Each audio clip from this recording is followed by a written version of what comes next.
अगर फिर से बहुत बहुत स्वागत है आप सभी का आपका अपना यूट्यूब चैनल मेजर टारगेट पर। तो फ्रेंड, आज की इस वीडियो में भी हम लोग क्लास 10 की विज्ञान यानी कि साइंस का काफ़ी महत्वपूर्ण है, मोस्ट इम्पोर्टेंट 5 वायरल लघु उत्तरीय प्रश्न को बताएंगे। ठीक है, यानी कि यहाँ पे हम जो है ना सब्जेक्टिव टाइप प्रश्न को लेके आ चुके हैं, शॉर्ट टाइप प्रश्न को यहाँ पे देखने वाले हैं। ये सभी प्रश्न ऐसे प्रश्न है जो आपके बोर्ड एग्जाम में 2023 के बोर्ड एग्जाम में जो है ना 100% लड़ेगा। ठीक है, इसलिए क्लास काफ़ी इंपॉर्टेंट है। क्लास को बिल्कुल शुरू से लेकर आखिरी तक जरूर कीजिएगा, देखिएगा। और दोस्तों आप यहाँ पे कोशिश कीजिएगा एक एक क्वेश्चन को जो है ना अच्छी तरीके से याद करने का। ठीक है, और यहाँ पे हम ज़्यादा से ज़्यादा कोशिश करेंगे एक एक क्वेश्चन को जो है ना अच्छी तरीके से यहाँ पे समझाने का कोशिश करेंगे। ठीक है, और दोस्तों इसका पीडीएफ जो है ना अपने वेबसाइट पे डाल देंगे, वहाँ से जो है ना पीडीएफ को आप इजीली डाउनलोड करके पढ़ भी सकते हैं। ठीक है, तो क्लास काफ़ी इंपॉर्टेंट है, क्लास को बिल्कुल आप शुरू से लेकर आखिरी तक जरूर कीजिएगा। और दोस्तों ये सभी प्रश्न जो है ना आपके फाइनल एग्जाम यानी कि 2023 के फाइनल एग्जाम में 100% पूछे ही जाएंगे। ठीक है, तो यही पर लो आपके एग्जाम में जो है ना गर्दा उड़ा सकते, ये 5 प्रश्न आपके बोर्ड एग्जाम में पूछे जाएंगे। ठीक है, और दोस्तों जो भी विद्यार्थी अभी तक हमारे व्हाट्सएप ग्रुप में नहीं जुड़े हैं तो जल्दी से आप फटाफट से मेरा व्हाट्सएप नंबर को नोट कीजिए। मेरा व्हाट्सएप नंबर है 6206076569। इस नंबर को सेव कीजिए। आप बोले कि सर हमें व्हाट्सएप ग्रुप में जोड़ दीजिए, तो हम जो है ना आपको व्हाट्सएप ग्रुप में जोड़ देंगे। ठीक है, व्हाट्सएप ग्रुप में जुड़ने से काफ़ी सारे बेनिफिट्स मिलेगा। वहाँ पे जो है ना बिहार बोर्ड से रिलेटेड सारे अपडेट मिलेंगे और वहाँ पे आप जो है ना पीडीएफ वगैरह नोट्स वगैरह फ्री में डाउनलोड भी कर सकते हैं। ठीक है, तो चलिए दोस्तों आज का शानदार क्लास को स्टार्ट करते हैं। जो भी विद्यार्थी अभी तक इस क्लास को लाइक नहीं किए हैं तो जल्दी से आप जो है ना फटाफट से क्लास को लाइक कर दीजिए। और दोस्तों चैनल पर नए हैं ना तो प्लीज़ दोस्तों जल्दी से आप फटाफट से चैनल को सब्सक्राइब कर लीजिएगा, साथ में नोटिफिकेशन बेल आइकन को प्रेस करके जो है ना ऑल पर जरूर सेलेक्ट कर लीजिएगा, क्योंकि यहाँ पे जो है ना धमाकेदार क्लास होते रहता है। ठीक है, तो चलिए दोस्तों देखते हैं यहाँ पे आज का जो शानदार प्रश्न है ना आपका वायरल प्रश्न है और आपके बोर्ड एग्जाम में पूछे जाएंगे। ठीक है, इस तरह के प्रश्न आपके बोर्ड एग्जाम में गत वर्ष में काफी बार पूछा जा चुका है और इस बार भी पूछे जाएंगे क्योंकि ये वायरल प्रश्न है। ठीक है, तो फ्रेंड आपको बताना है कि अवतल दर्पण, उत्तल दर्पण और समतल दर्पण को छूकर और यहाँ पे बिना छूकर बताना है कि कौन दर्पण कैसा प्रतिबिंब बनेगा। ठीक है, यानी कि यहाँ पे आपको बताना है, आपको 3 दर्पण दे दिया जाएगा, एक अवतल दर्पण रहेगा, एक उत्तल दर्पण रहेगा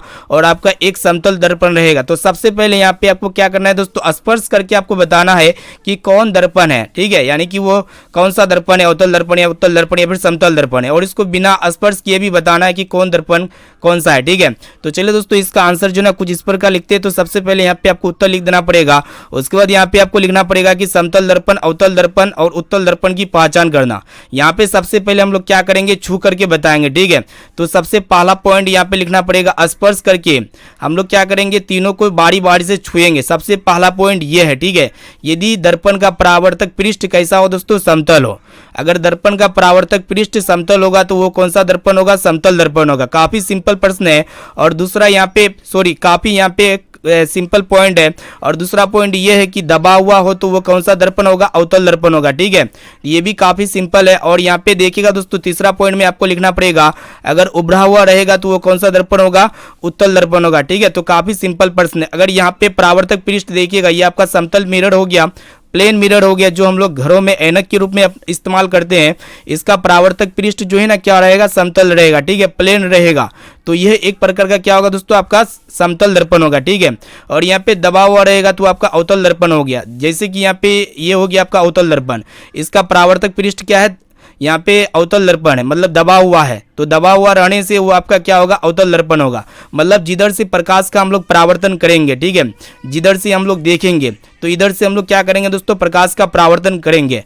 यानी कि इसका परावर्तक पृष्ठ क्या है, दबा हुआ है, धंसा हुआ है, तो वह आपका क्या होगा, अवतल दर्पण होगा। और अवतल दर्पण का फिगर कुछ इस प्रकार होता ही है। और आपका एक होता है आपका उत्तल दर्पण। उत्तल दर्पण में क्या होता है, देखिएगा ये आपका उत्तल दर्पण है, इसका जो परावर्तक पृष्ठ है ना उभरा हुआ है। ठीक है, कुछ इस प्रकार, तो ये होता है आपका क्या दोस्तों, उत्तल दर्पण होता है। ठीक है, तो उम्मीद करते हैं आपको तीनों अच्छी तरीके से समझ में आ चुका होगा। तो अवतल दर्पण, उत्तल दर्पण और समतल दर्पण को हम लोग छू करके इजीली बता सकते हैं। समतल दर्पण में क्या होगा, इसका परावर्तक पृष्ठ अगर समतल होगा तो वो समतल दर्पण होगा, अगर दबा हुआ रहेगा तो आपका कौन सा दर्पण होगा, आपका अवतल दर्पण होगा। ठीक है, और दोस्तों यहाँ पे अगर उभरा हुआ रहेगा परावर्तक पृष्ठ, वो आपका कौन सा दर्पण होगा, उत्तल दर्पण होगा। तो उम्मीद करते हैं प्रश्न आपको समझ में आ चुका होगा।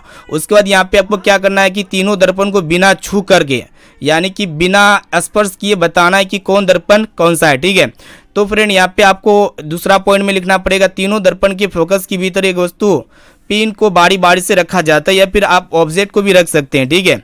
तो सबसे पहले आपको पता होना चाहिए जिस दर्पण में वस्तु यानी कि पिन का प्रतिबिंब आभासी, सीधा और बड़ा दिखाई पड़े तो वो कौन सा दर्पण होगा, अवतल दर्पण होगा। और ऐसे में भी अवतल दर्पण में जो प्रतिबिंब बनता है ना, कैसा बनता है, वर्चुअल बनता है, उसके बाद सीधा बनता है और वस्तु से बड़ा बनता है, ठीक है। और दोस्तों हम लोग अवतल दर्पण का उपयोग कहाँ पे करते हैं, हजामती दर्पण के रूप में इसका उपयोग करते हैं और सोलर कुकर में खाना बनाने के रूप में भी इसका उपयोग किया जाता है। और डॉक्टर लोग ENT के रूप में भी अवतल दर्पण का उपयोग करते हैं, क्योंकि अवतल दर्पण की खासियत ये होता है इसमें जो प्रतिबिंब बनता है ना, वस्तु से बड़ा बनता है और सीधा बनता है और आभासी बनता है, ठीक है। तो उम्मीद करते हैं आपको समझ में आ चुका होगा। ये हो गया आपका अवतल दर्पण क्लियर हो चुका है। उसके बाद यहाँ पे देखिएगा जिस दर्पण में वस्तु का प्रतिबिंब आभासी, सीधा और छोटा दिखाई पड़े तो वो आपका कौन सा दर्पण होगा, उत्तल दर्पण होगा, ठीक है। तो उत्तल दर्पण की खासियत क्या होता है, उसमें जो प्रतिबिंब बनता है ना, छोटा बनता है, सीधा बनता है और आभासी बनता है, ठीक है। तो जिस भी दर्पण में आपका वस्तु का प्रतिबिंब छोटा बने, सीधा बने और आभासी बने तो आपको समझ जाना पड़ेगा कि वो कौन सा दर्पण होगा, उत्तल दर्पण होगा। और दोस्तों हम लोग उत्तल दर्पण का उपयोग कहाँ पे करते हैं, वाहनों के साइड मिरर के रूप में इसका उपयोग किया जाता है, क्योंकि उत्तल दर्पण जो होते हैं ना, पीछे से आ रहे वाहनों को वो जो है ना इजीली कवर कर सकता है, यानी कि बड़े बड़े वाहन को वो छोटा सा मिरर क्या करता है, उसका प्रतिबिंब बना देता है, ठीक है। और सीधा प्रतिबिंब बनता है, ठीक है, उल्टा नहीं बनता है। और दोस्तों यहाँ पे आपको लिखना पड़ेगा कि जिस दर्पण में वस्तु का प्रतिबिंब है आभासी, सीधा और वस्तु के आकार का बराबर दिखाई दे तो वो कौन सा दर्पण होगा, आपका समतल दर्पण होगा। और ऐसे में भी जो दर्पण होते हैं समतल, उसमें प्रतिबिंब कैसा बनते हैं, आभासी बनते हैं, सीधा बनते हैं और वस्तु के बराबर बनते हैं, ठीक है। उम्मीद करते हैं आपको सब कुछ समझ में आ चुका होगा। तो जब भी आपके एग्जाम में पूछेगा ये क्वेश्चन तो इसका आंसर जो ना कुछ इस प्रकार लिख सकते हैं। ये संक्षेप में बताया गया जो आपको इजीली याद हो जाएगा। हालांकि इसका PDF जो है ना अपने वेबसाइट पर डाल देंगे, वहां से PDF को जो है ना आप इजीली डाउनलोड भी कर सकते हैं, ठीक है। और दोस्तों जो भी विद्यार्थी अभी तक इस क्लास को लाइक नहीं किए ना, तो प्लीज दोस्तों जल्दी से आप फटाफट से वीडियो को ही लाइक कर दीजिए। चलिए देखते हैं यहाँ पे नेक्स्ट क्वेश्चन जो कि आपके बोर्ड एग्जाम के लिए बहुत इंपॉर्टेंट है। और दोस्तों ये भी प्रश्न जो है आपके बोर्ड एग्जाम में पूछे जाते हैं, बराबर पूछे जाते हैं, ठीक है। गत वर्ष में अगर आप प्रीवियस ईयर क्वेश्चन बैंक को लाट के देखिएगा ना, तो ये क्वेश्चन बहुत बार पूछा जा चुका है। तो प्रश्न एक रहा है कि आपको बताना है कि दृष्टि दोष क्या है, ठीक है। और यहाँ पे आपसे ये भी पूछा जाएगा कि यह कितने प्रकार के होते हैं, ठीक है। तो यहाँ पे सबसे पहले यहाँ पे देखेंगे कि दृष्टि दोष आखिर होता क्या है, ठीक है। तो फ्रेंड चलिए इसका उत्तर जो ना कुछ इस प्रकार लिखते हैं कि कई कारणों से नेत्र बहुत दूर स्थित या निकट स्थित वस्तुओं को स्पष्ट प्रतिबिंब रेटिना पर बनाने की क्षमता खो देता है, ठीक है। कहने का अर्थ है कि हमारा आंख जो होती है ना 25 सेंटीमीटर पर रखी वस्तु को सुस्पष्ट नहीं देख पाता है और अनंत रखी वस्तुओं को भी स्पष्ट नहीं देख सकता है। तो इस कंडीशन में उस व्यक्ति को क्या होता है, दृष्टि दोष का सामना करना पड़ता है, ठीक है। ऐसी ही कमी को हम लोग क्या कहेंगे दोस्तों, दृष्टि दोष कहेंगे। और ऐसे में भी जो दृष्टि दोष होते हैं ना कितने प्रकार के होते हैं, 4 प्रकार के होते हैं, ठीक है। तो यहाँ पे लिखा हुआ है कि मानव क्षेत्र में दृष्टि दोष मुख्यतः कितने प्रकार के होते हैं, 4 प्रकार के होते हैं। तो देख सकते हैं यहाँ पे ऑप्शन ए में आपका दिया गया है, मतलब पहला पॉइंट है, पहला दृष्टि दोष है आपका निकट दृष्टि दोष। उसके बाद दूसरा दृष्टि दोष होता है आपका दूर दृष्टि दोष और तीसरा होता है जरा दूरदर्शिता या फिर जरा दृष्टि दोष के भी नाम से जानते हैं। और यहाँ पे चौथा होता है आपका अबिंदुकता, ठीक है। तो ये दृष्टि दोष कितने प्रकार के होते हैं, 4 प्रकार के होते हैं, ठीक है। तो उम्मीद करते हैं आपको समझ में आ चुका होगा, ठीक है। और आपके एग्जाम में अगर पूछा जाए, अगर सबको डेफिनेशन करने के लिए बोलेगा ना, तो ये प्रश्न आपका कितना नंबर का आएगा, 5 मार्क्स का आएगा, ठीक है। तो हालांकि आपका लघु उत्तरीय प्रश्न है, तो लघु उत्तरीय प्रश्न में सिर्फ इतना ही आता है कि दृष्टि दोष को डेफिनेशन करना है और आपको इसका प्रकार को लिखना है, ठीक है। और यहाँ पे 5 नंबर वाला क्वेश्चन में हम लोग जो है ना इसको डेफिनेशन करेंगे अगला पार्ट में, ठीक है। चलिए देखते हैं यहाँ पे नेक्स्ट क्वेश्चन की तरफ बढ़ चलती है, जो कि आपके बोर्ड एग्जाम के लिए बहुत इंपॉर्टेंट है। और दोस्तों ये भी गत वर्ष में जो है ना काफी और पूछा जा चुका है और आपके बोर्ड एग्जाम में काफी और पूछे जाते हैं और इस बार भी पूछे जा सकते हैं। तो इसको भी अच्छी तरीके से याद कर लीजिएगा, ठीक है। तो फ्रेंड आपको बताना है कि ऊर्जा के उत्तम स्रोत किसे कहते हैं, काफी महत्वपूर्ण प्रश्न है, ठीक है। तो चलिए दोस्तों इसका आंसर जो ना कुछ इस प्रकार लिखना पड़ेगा, देखिएगा उत्तर में कि ऊर्जा का उत्तम स्रोत वह है जो, सबसे पहला पॉइंट आपको लिखना पड़ेगा, जो प्रति इकाई द्रव्यमान या मात्रा के अनुसार बड़ी मात्रा में काम करेगा। तो ये पहला पॉइंट आपको लिखना पड़ेगा, ठीक है। और दूसरा पॉइंट ये है कि जो आसानी से प्राप्त हो सके, ठीक है। और तीसरा पॉइंट ये लिखना पड़ेगा जिसका भंडारण और परिवहन क्या हो दोस्तों, सरल हो। और चौथा पॉइंट में आपको लिखना पड़ेगा वो सस्ता भी होता है, ठीक है। जैसे कि ऊर्जा के उत्तम स्रोत के उदाहरण क्या क्या हो सकते हैं, जैसे कि आपका एलपीजी गैस हो गया। एलपीजी गैस जो होते हैं ना दोस्तों, ये क्या होते हैं कि इसका भंडारण ईजी है, ठीक है, और इसका परिवहन भी ईजी है, और ये हमें आसानी से प्राप्त हो सकते हैं, ठीक है, और ये सस्ता भी होते हैं एलपीजी। इनके साथ साथ और भी यहाँ पे गैस होते हैं, जैसे कि आपका सीएनजी गैस होते हैं, इसका भी उपयोग हम लोग इजीली कर सकते हैं, ठीक है, और ये बड़ी मात्रा में काम करेगा, ठीक है, और ये आसानी से प्राप्त हो जाते हैं। लेकिन आपका जो जलावन होते हैं, जो कोयला होते हैं, इससे भारी मात्रा में क्या होते हैं दोस्तों, प्रदूषण हो जाते हैं, ठीक है, ये हमें इजीली प्राप्त नहीं होते हैं, ये हमारा पर्यावरण को काफ़ी नुकसान पहुँचाता है। तो ये ऊर्जा के उत्तम स्रोत क्या क्या हो सकते हैं, एलपीजी, सीएनजी हो सकते हैं। उसके बाद यहाँ पे और भी गैस हो सकते हैं। चलिए, आपको यहाँ पे ये पॉइंट्स लिख देना पड़ेगा, तो आपके एग्जाम में जो है ना 2 मार्क्स कवर हो जाएंगे, ठीक है। चलिए फ्रेंड, देखते हैं यहाँ पे नेक्स्ट क्वेश्चन की तरफ बढ़ चलते हैं। चौथा नंबर प्रश्न भी बहुत इंपॉर्टेंट है, और दोस्तों ये भी प्रश्न जो है आपके बोर्ड एग्जाम में काफी बार पूछे जाते हैं, तो इस बार भी पूछे ही जाएंगे, ठीक है, तो इसको भी अच्छी तरीके से याद कर लीजिएगा। तो यहाँ पे आपको बताना है कि निम्नलिखित को परिभाषित करें, ठीक है, तो यहाँ पे आपको दोनों को डेफिनेशन करना है। तो सबसे पहला यहाँ पे है संयोजन अभिक्रिया क्या होता है, और दूसरा होता है आपका दोस्तों ऑक्सीकरण क्या होता है। तो चलिए हम लोग दोनों को बारी बारी से डेफिनेशन कर लेते हैं, तो ये आपका क्वेश्चन क्लियर हो जाएगा। तो उत्तर में आपको लिखना पड़ेगा संयोजन अभिक्रिया, यानी कि कंबाइनेशन रिएक्शन लिख के डेस मार देना है, ठीक है। तो काफी सिंपल प्रश्न है। तो संयोजन अभिक्रिया क्या होते हैं कि जिस अभिक्रिया में 2 या 2 से अधिक अभिकारक किसी एक उत्पाद का निर्माण करते हैं, तो उसी को हम लोग क्या कहते हैं, संयोजन अभिक्रिया कहते हैं। कहने का अर्थ है, देखिएगा फ्रेंड, यहाँ पे कह सकते हैं कि एक या एक से अधिक छोटे अणु मिल करके एक बड़े अणु का निर्माण करते हैं, ठीक है। यहाँ पे क्या हो रहा है कि A प्लस B ये दोनों जुट करके एक बड़े उत्पाद बनाते हैं, ठीक है, एक बड़ा सा प्रोडक्ट बनाते हैं।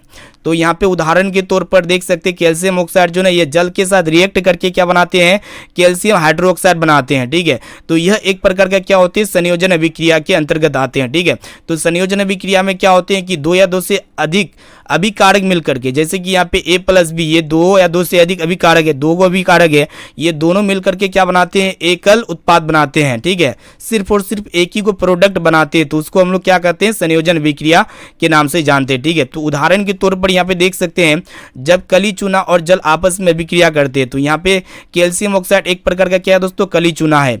तो ये किससे रिएक्ट करेगा, जल के साथ रिएक्ट करेगा। तो रिएक्ट करने के पश्चात क्या बनता है, बुझे चूने का निर्माण करते हैं, कैल्शियम हाइड्रोक्साइड का निर्माण करते हैं। तो ये हो गया आपका संयोजन अभिक्रिया का उदाहरण, ठीक है। उसके बाद यहाँ पे दूसरा पॉइंट, यहाँ पे ऑक्सीकरण को भी हम लोग डेफिनेशन कर लेते हैं। तो फ्रेंड यहाँ पे ऑक्सीकरण क्या होते हैं, इसको लिख के डेस मार देना है कि ऑक्सीकरण वैसी अभिक्रिया है जिसमें किसी तत्व में ऑक्सीजन का संयोग होता है, यानी कि किसी भी एलिमेंट में ऑक्सीजन क्या होता है दोस्तों, जुटता है। संयोग का अर्थ होता है जुटना, और किसी यौगिक से हाइड्रोजन का विस्थापन होता है। विस्थापन मतलब वो हाइड्रोजन उससे दूर भाग जाएगा। तो देख सकते हैं यहाँ पे क्या हो रहा है कि जिंक जो है ना H2SO4 यानी कि सल्फ्यूरिक अम्ल के साथ रिएक्ट करता है, ठीक है। तो यहाँ पे कहने का अर्थ है, इसमें क्या हो रहा है कि जिंक जो है ना ऑक्सीजन के साथ जुट रहा है, ठीक है। इसमें क्या हो रहा है कि जिंक सल्फेट ZnSO4 इसमें ऑक्सीजन का योग होता है, और दोस्तों यहाँ पे H2 क्या हो रहा है कि इससे विस्थापन हो जा रहा है, यानी कि SO4 के साथ क्या हो जा रहा है, विस्थापन, यानी कि हट जाता है। तो इसी रिएक्ट को हम लोग क्या कहते हैं, ऑक्सीकरण कहते हैं, ठीक है।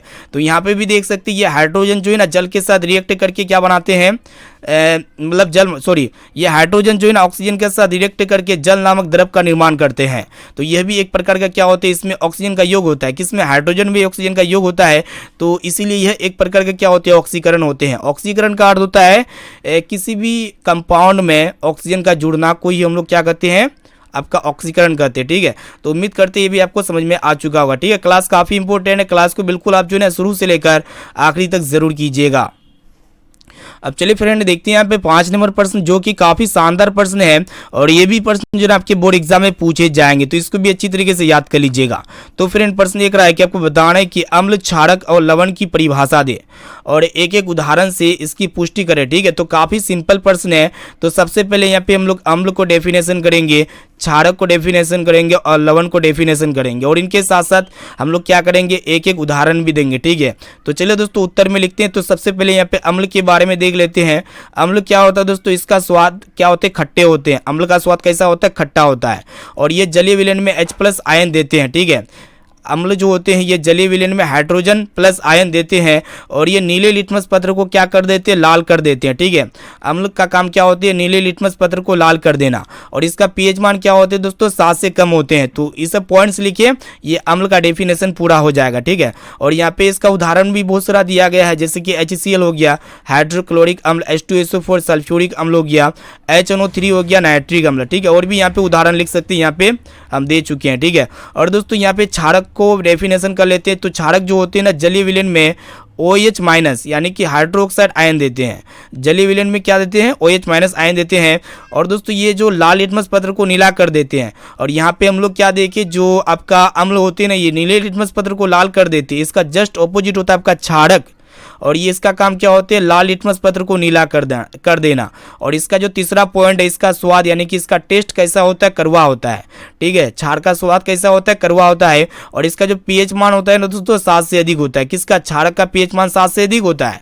और यहाँ पे अम्ल का पीएच मान हम लोग क्या देखें, 7 से कम होता है। ठीक है, और यहाँ पे 5वां पॉइंट में आपको लिखना पड़ेगा, वे क्षारक जो जल में घुलनशील होते हैं उसे हम लोग क्या कहते हैं, क्षार कहते हैं। ठीक है, वे क्षारक जो जल में घुलनशील होते हैं उसको हम लोग क्या कहेंगे, क्षार कहेंगे। तो उम्मीद करते हैं आपको समझ में आ चुका होगा। और इसका यहाँ पे उदाहरण भी दिया गया है, जैसे कि यहाँ पे जिंक जो है ना किससे रिएक्ट करता है, सोडियम हाइड्रोक्साइड के साथ रिएक्ट करके